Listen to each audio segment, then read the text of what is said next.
of when you hear the phrase pinup?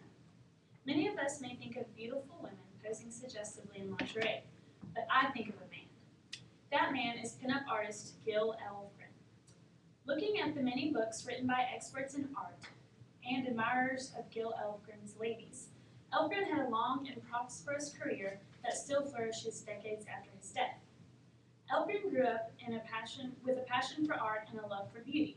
His education at prestigious art schools and under influential mentors made him one of the most famous pinup artists in American history and pop culture.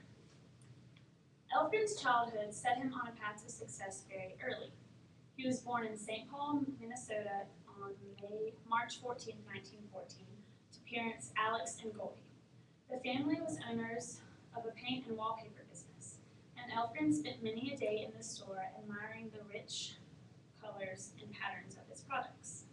Charles G. Martinet, author of The Art and Life of Gil Elfgren, states that Elfgren was often sent home from school for doodling too much on the margins of his papers. His parents knew that he was a talented kid and urged him to never give up drawing. Even though they were offering support in his creativity, his parents wanted him to pursue a career in architecture and design. So when he graduated from University High School, he enrolled at the University of Minnesota. That fall, he soon realized that painting was his true passion.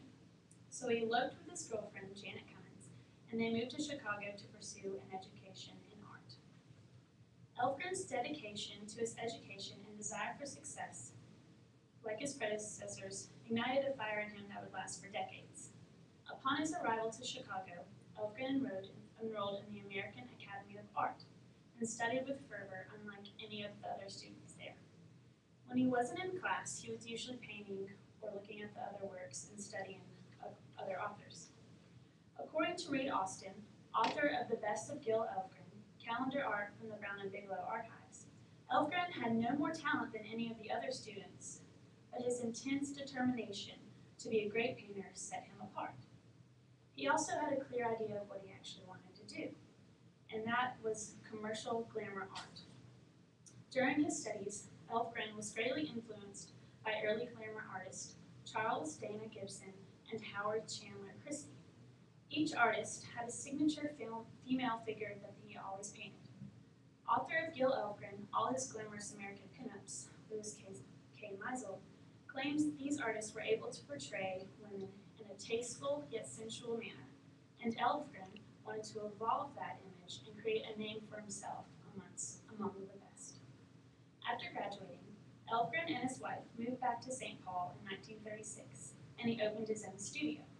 Soon after, he began getting commissions for different magazines. The women he painted all had the same gorgeous features. According to Max Collins, author of Gil Elfgren, His Life in Art, Elfgren's women had a 15-year-old face and the body of a 20-year-old. They were always exuding a sensual girl-next-door elegance that other pinup artists found difficult to match. His big break occurred when major calendar companies Louis F. Dow and Brown and Bigelow hired Elfgren to do pinup calendars for them. As his success grew, he decided to move back to Chicago to be closer to work opportunities. Elfgren continued to paint for large companies like General Electric and Coca-Cola. Thomas C., founder of American Art Archives, says that Elfgren's commercial success as a pinup artist was unparalleled by anyone else. In conclusion, Gil Elfgren was a highly talented pinup artist whose early life and education yielded a successful career that is still in today. His artwork will continue to hold its own in American pop culture for years to come. Now that's an achievement